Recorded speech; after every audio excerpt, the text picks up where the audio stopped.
Bonjour tout le monde, bienvenue sur Wawa TV.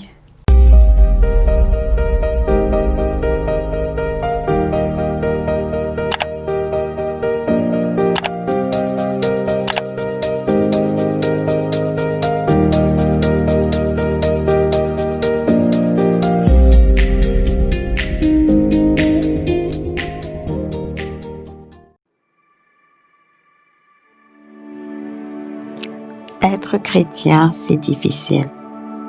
C'est très difficile. Si tu es chrétien et que tu mènes une vie facile, c'est que l'ennemi et toi, vous vous entendez bien, c'est que vos rapports sont très sains, puisque l'ennemi ne voit pas en toi une menace. Lorsqu'on donne notre vie à Jésus, généralement cela émane d'une soif. On réalise qu'il y a quelque chose qui ne va pas. On se sent vide au plus profond de notre être. On a besoin de revenir à la source. Et puis, on le trouve. On décide de consacrer notre vie à Dieu. On lui fait la promesse de le suivre. Les débuts, c'est l'effervescence. On découvre la plénitude du Christ. On expérimente des nouvelles choses, des choses qu'on n'aurait jamais imaginées.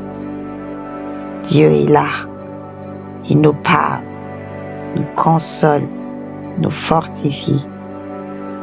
On se sent tellement aimé et privilégié. Puis, au fur et à mesure qu'on avance dans cette nouvelle vie, les difficultés s'accroissent. Parfois, c'est tellement difficile qu'on commence à douter. Mais Seigneur, où es-tu?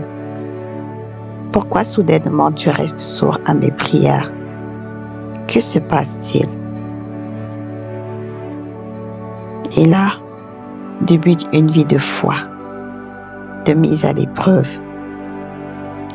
On s'attend au Seigneur.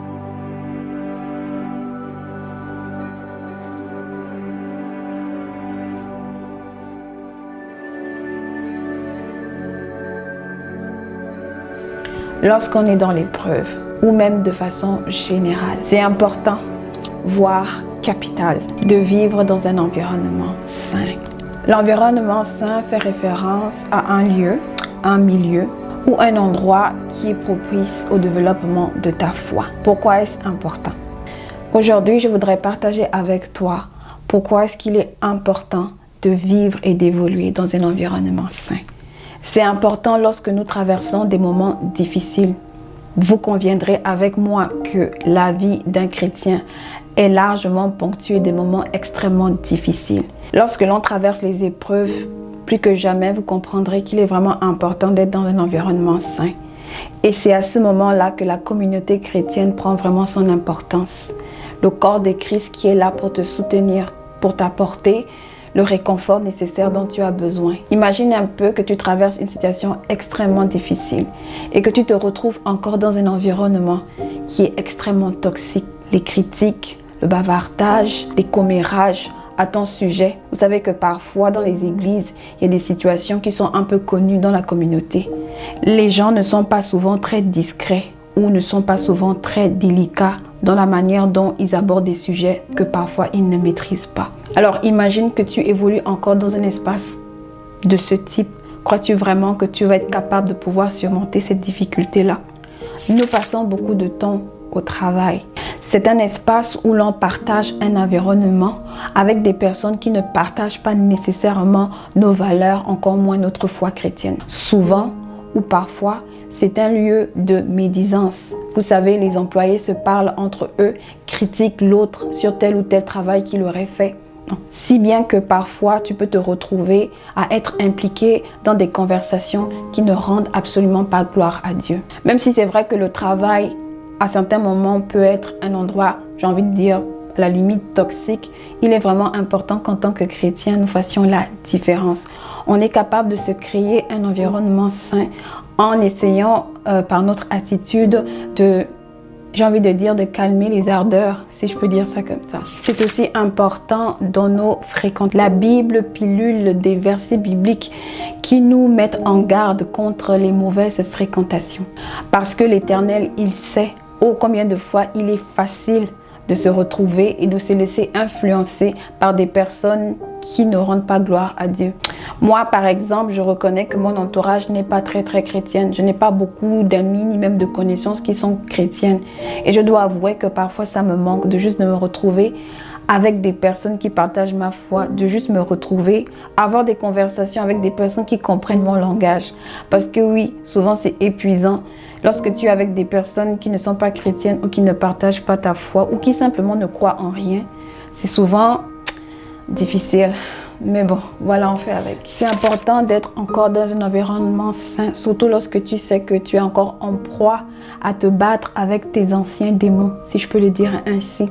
On a tous un passé et ou non glorieux. Même si on a donné notre vie à Jésus, il y a encore des choses dans lesquelles parfois on est encore attaché. Parfois on est encore en proie à certains défis d'addiction. Ça peut être des pensées d'impudicité, ça peut être des pensées d'alcool. Ça peut être toutes sortes de choses auxquelles nous sommes conscients que nous ne sommes pas encore totalement guéris. Surtout lorsqu'on est nouvellement chrétien et qu'on sait que Dieu est en train de travailler progressivement avec nous. Parfois, il peut arriver qu'il est extrêmement difficile de laisser tomber la vie que nous avions avant. Si tu sais que tu as encore de la difficulté sur certaines choses, des choses auxquelles tu sais que tu n'as pas encore réussi à avoir le contrôle. Alors pourquoi restes-tu dans un environnement qui ne t'aide pas à sortir de ces addictions-là? Comment crois-tu que tu vas pouvoir sortir de ce problème si tu continues à demeurer dans cet espace-là? Et surtout, s'il te plaît, ne mets pas de l'orgueil. Comme quoi, Jésus m'a sauvé. Et cela fait longtemps que je n'ai plus jamais péché dans ce domaine-là. Ça fait des années que je ne vis plus dans ce péché qui autrefois me dérangeait. Entre nous, je te déconseille vivement de ne jamais avoir ce type de raisonnement parce que tu ne sais pas ce que ça fait d'être un chrétien frontalier. C'est-à-dire les chrétiens qui à chaque fois se mettent toujours dans des situations où obligatoirement ils vont pécher et après ils se sentent coupables et après ils disent que c'est la faute à Dieu. Non. Ce type de raisonnement t'amènera tout droit au pied du mur. Vis dans un environnement sain ou dans la mesure de possible, crée-toi un environnement sain. Je t'assure, ça fera énormément la différence. Sors un peu de la toxicité du monde. L'Éternel nous demande justement de laisser le monde parce qu'il comprend que ce n'est pas là-dedans que nous allons y trouver notre bonheur. Nous avons besoin de nous déconnecter un peu avec la situation actuelle qui prévaut. Coronavirus par-ci, les décès qui sont par-là. Si la télé à un moment donné commence à devenir toxique, débranche, laisse tomber toutes ces choses et va dans un environnement qui va te permettre de développer ta foi. La vie chrétienne exige de vivre dans la sanctification. Oui, la sanctification, elle est très importante. Comment veux-tu vivre une vie sanctifiée si ton environnement ne te permet pas de vivre cette vie de sanctification? Il y a des chrétiens qui trouvent que leur vie spirituelle est fade. Ils s'ennuient et ils pensent que Dieu ne leur parle pas. Eh bien, il y a plusieurs facteurs à cela, notamment ton environnement. Qui fréquentes-tu? Où vis-tu? Comment te comportes-tu? Quel type d'ambiance tu favorises autour de toi? Quelle pensée occupe ton esprit? Je pense qu'il va falloir faire du ménage un peu dans tout ça. Ne crois-tu pas? Au fait, ce qu'il faut comprendre dans cette vidéo, c'est que je voudrais tout simplement t'amener à considérer le fait que tant que tu vivras dans un environnement qui n'est pas favorable au développement de ta foi, il y a de fortes chances que tu balbuties. Peut-être que la manière dont tu vis ta foi aujourd'hui, peut-être que les perturbations que tu as, peut-être que ce que tu traverses aujourd'hui est simplement dû au fait que tu n'es pas dans un milieu qui est favorable pour ta foi. Même dans le monde physique, les experts, les grands docteurs, les psychologues nous disent ou nous exhortent tout le temps à développer ou à adopter un mode de vie sain. Manger bien, manger les fruits et légumes, faire du sport, etc. Eh bien, c'est la même chose aussi pour notre vie spirituelle. Il faut absolument que tout ce qui est toxique sorte de notre environnement. Au fait, en y pensant bien, ce message me parle à moi premièrement parce qu'effectivement, je ne suis pas dans un environnement qui est très favorable à ma foi en ce moment.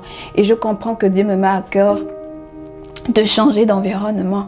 Et en même temps, je me dis, Seigneur, j'ai compris ce que tu veux que je fasse, mais techniquement parlant, c'est un peu plus difficile parce que les conditions ne sont pas réunies.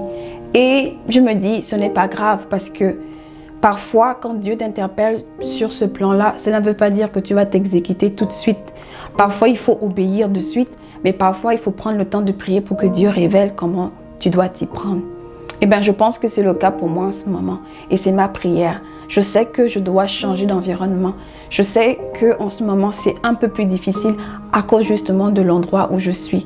Mais je crois fermement que en mettant cette pensée dans mon cœur, eh bien, il est en train de me dire que je sais que c'est le temps de partir, mais il faut maintenant que tu te prépares. Oui, un environnement sain, un corps sain, un esprit sain, pour une foi saine. Et tout ceci pour la gloire de notre Dieu. Merci Seigneur. Voilà, c'est ce que je voulais partager avec vous aujourd'hui. J'espère en tout cas que cette parole prendra écho dans votre cœur.